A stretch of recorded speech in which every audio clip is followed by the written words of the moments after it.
Hey guys, welcome back to my channel, Wellness with Linda. This is a channel that is about health and fitness, motherhood, business, and all things wellness. And if you are new to this channel, welcome. You're always welcome here. And don't forget to like, comment, subscribe, and hit that notification bell so you can be notified of future videos that I post. Today's channel is all about the Diastasis Recti. This is a term that I didn't learn until my second pregnancy, after my second pregnancy actually. Some of you may know what that is, some of you probably don't know what I'm talking about, this is the type of information that is not widely known. I didn't know, like I said, I didn't know about it, and I had to research on my own when I found out about the term, and it really helped with my fitness journey. So if you don't know what it is and you want to learn more about what it is and how it can affect your fitness journey, then you're at the right video. So stay tuned and stay till the end, because I am also going to, not only am I going to explain to you what it is, but I'm also going to show you how you can assess yourself and see how far your diastasis recti is. I don't know, that word is so hard for me to say, but anyway, so diastasis recti is basically when your abdomen muscles separate during pregnancy. So one thing you have to know is that this is something, if you're pregnant or you've had kids, this is something that you cannot avoid. It happens to 100% of us women who go through pregnancy. And also I want to say it's not a bad thing. It's actually a great thing, because the reason this is happening is because it is making room for your baby to grow and be healthy and strong and have a safe delivery. So this is, and it's just amazing how the body automatically just shifts and changes without us doing anything, and and does what it needs to do to create a perfect environment for your baby.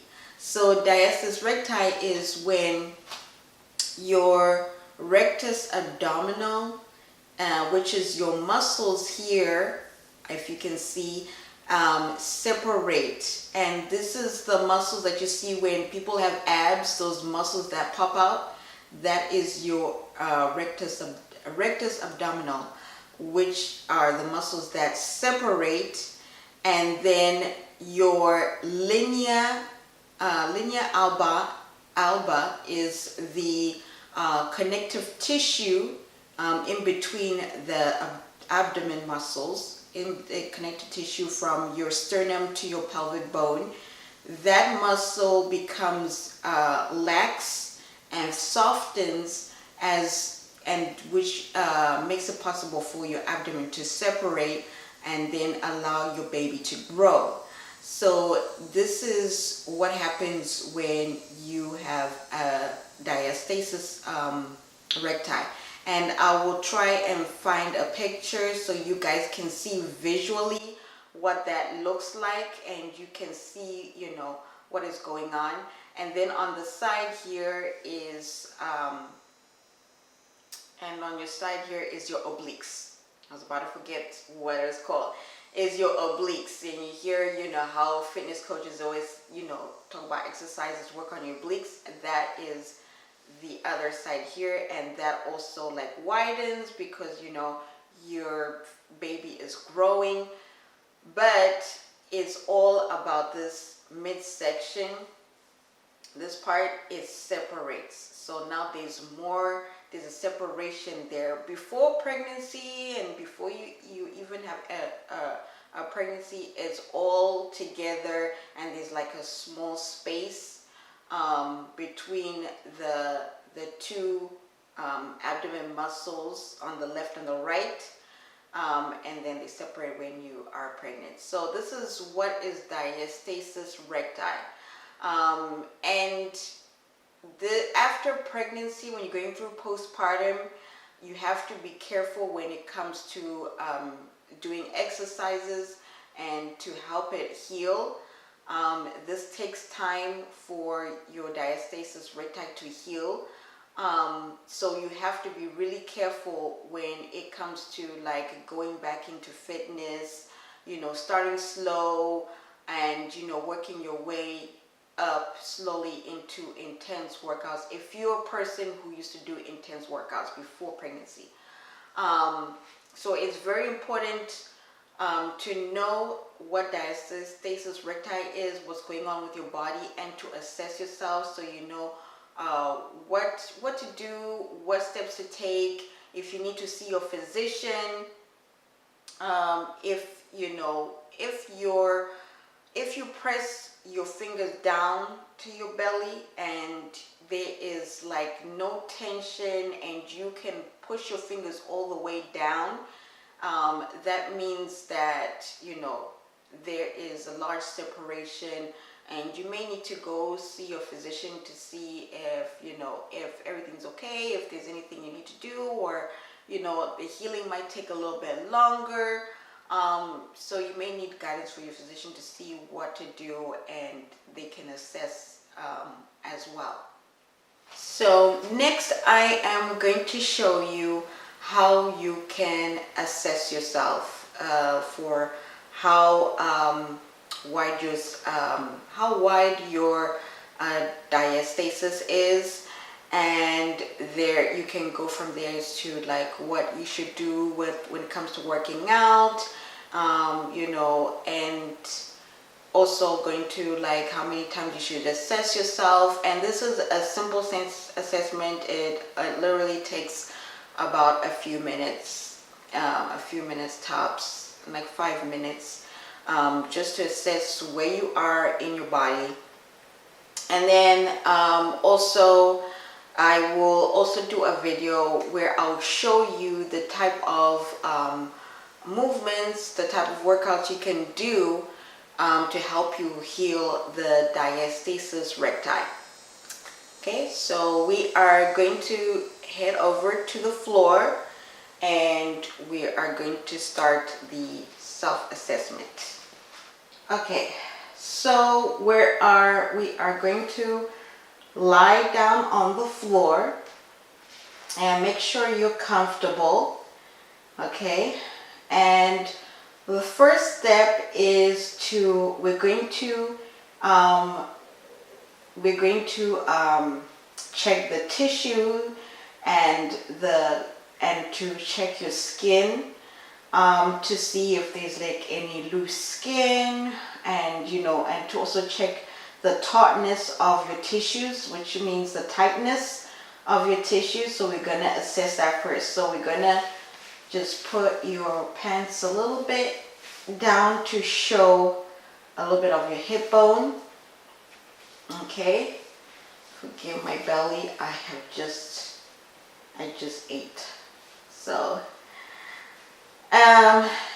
and this is why I wore this top, so you can see how I do the assessment. So this is so right down, and so we're just gonna feel around, okay, to see if you have loose skin. Now this assessment, you do it 2 weeks, at least 2 weeks postpartum onwards. Okay, before your 2-week postpartum, it's not appropriate to do this assessment. So 2 weeks postpartum. So just feel around. So I am 4 years postpartum. It's been 4 years. I'll say 5 years because I had my son 5 years ago. So I don't have any, loose skin. This is basically just like belly fat because I'm still working on my goals. I have my own personal goals. So, and then, you know, just to measure the tightness of your tissues, you just press your fingers into your belly. And if there is resistance and, you know, it's just bouncing back and there's like tension when you push in, that means, that is a good sign. That means, you know, that you have firm tissues, so you're good. And like I said, if you press in your belly and it's like going all the way down and there's no like resistance, then you'll have to see a physician and, you know, let them check you to see if, you know, everything's okay. But if you are feeling some resistance, and then, you know, then that means your tissues are good, and, you know, you don't have that much loose skin. And if you do, that's okay. Then you know what you're working with, and you can decide what kind of workouts that will help with the loose skin. So this is a great thing about assessment, you know, it's getting to know your body and how to move forward, and so you can get the results that you desire. So now after that, we are going to focus on the linea alba, which is the middle, you know, where your belly button is from your sternum to your pelvic bone. So we're basically going to use, we're going to see how the separation. So we're going to start off by putting our legs up like we're about to do a glute bridge. And make sure that you're comfortable. And we're going to put our chin onto our chest and lift up our head. Don't lift up your shoulder. This is not, we're not doing crunches. This is just only lifting up our head. And this way we see how wide the separation is by using our fingers. So it's either 2-finger breadth apart or 3-finger breadth apart. If it's 4-finger breadth apart, that is really wide, then you'll have to see a physician.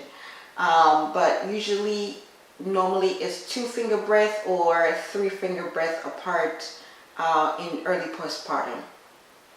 I think early postpartum is usually 3 because you just had your baby, so you're still healing. So you put your finger from starting at your sternum, okay, and then put your chin and up, and then just feel, and then your muscles should be hugging. So the left and the right muscle, that the abdomen, it should be hugging your fingers, and that's how you see the tension. So that's how you see how wide the separation is, if it's 2 or 3. So if you try with 2 fingers and you don't feel the hugging motion onto your fingers, then add 1 more finger, and then, you know, do the exercise again. And that's how you know how wide the separation is. So I'm going to do with 2, because again, I'm 5 years in postpartum, so I have been working on my muscles and stuff. So this is a little bit different for me as compared to someone who's watching this. If you're in early postpartum, don't compare yourself to me. Okay, just want to let you guys know. So I'm going to go chin up.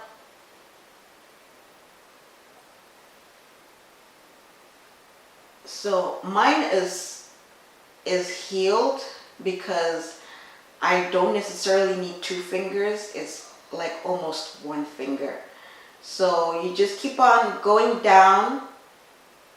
Again, your shoulders should be on the floor, relaxed. You're only moving your head and you're making sure your chin hits your chest. And then you just keep on going down.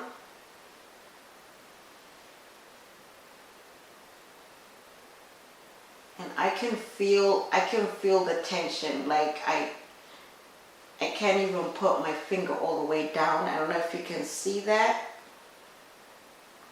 All the way down. So you just keep on going. So do below your belly.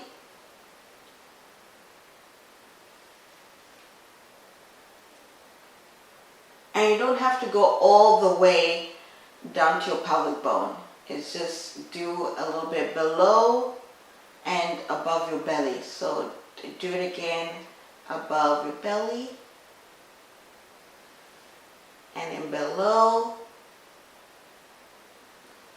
So you just keep on doing that, you know, adjusting your fingers, your middle fingers. Use 3 fingers. I'm going to use 3 fingers.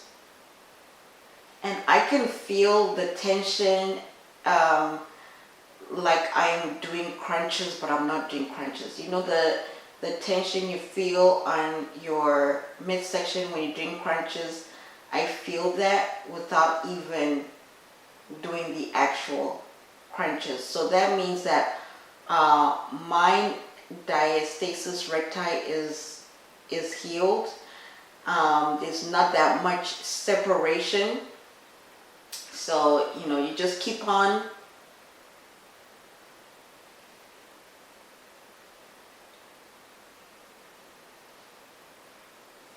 Keep going. Oh, my finger just cramped. And I'll do it with this finger, if you can see.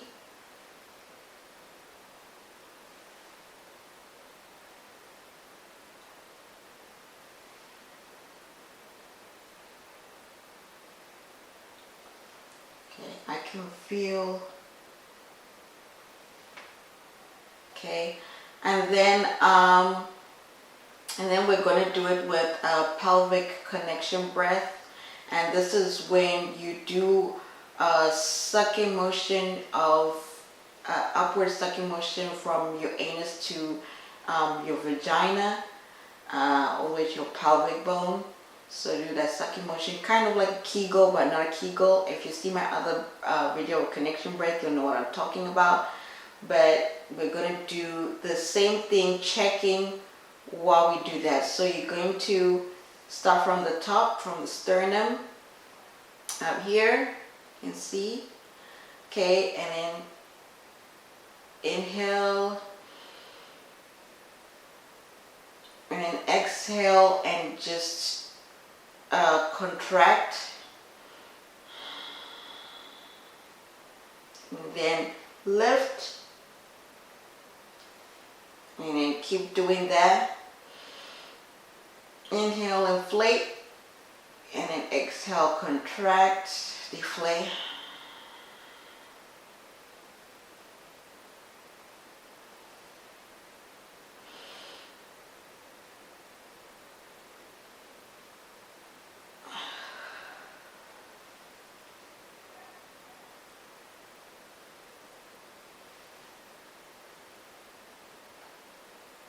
Okay.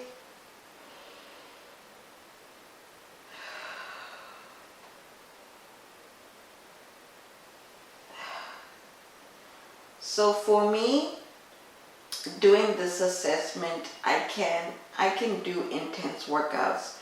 I basically am working on reducing the fat content in my belly. This is basically fat content. This is, I'm actually not dealing with diastasis recti because before I fell off, I actually almost had abs. Before I had stopped my fitness journey, I had stopped for a while. Before that, I actually was starting to get abs. So I know the reason why my belly's like this is mostly fat content, and that I need to tone up more, and it's more of, and I'm not focusing on, you know, the separation, because that has healed.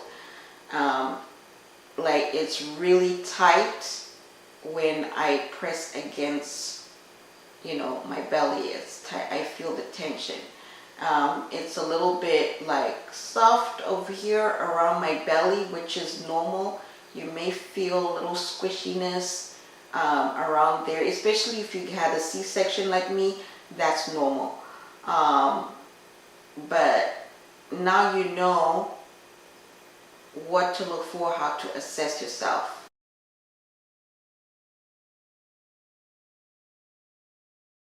So I hope that was helpful. Now you can see how you can assess how wide your separation is, if it's 2 finger breadths, which means 2 fingers, or 3 finger breadths, and that way you can start doing the appropriate exercises to help heal, which means bring in the muscles and reduce the separation. And again, it's not a bad thing having a separation. And another suggestion that really helped me to heal from diastasis recti is waist snatcher belts. Okay, you always see people wearing these. Like some people call them fajas. You know, waist belt, waist snatcher belt, whatever you want to call it. I wore this every time I worked out when I started getting back into fitness after having my second baby. And this really helped me out a lot because it gives your midsection the support it needs, and this way you prevent any pelvic floor dysfunction, any bulging of the linea alba, which is the middle part that I told you between the sternum and the pelvic bone. You prevent the bulging, because once that happens, then you'd have to go see your physician, and it can cause incontinence and issues with your midsection, and you know, dysfunction with your pelvic floor. So having that support is very important. It helps to bring your muscles in while you're working out. Even if you're just going a walk, run, something simple, it's really good to have a belt. I have a link to that I'm an affiliate of, where they have fitness accessories. You can check out that link, and there is different types of belts. There's one like this that I have, or you can have there's ones that you wrap around your whole midsection, and people love those because you can wear those the whole day. But yeah, I hope that was, you know, helpful for you guys. My next video, I will show you what kind of workouts to do to help you heal and start getting the results that you desire, and loving your body and loving yourself. As much as you love your kids. You know, our bodies are amazing. They created these amazing little human beings, so we need to take care of them. So I will see you next time. Thank you, and bye.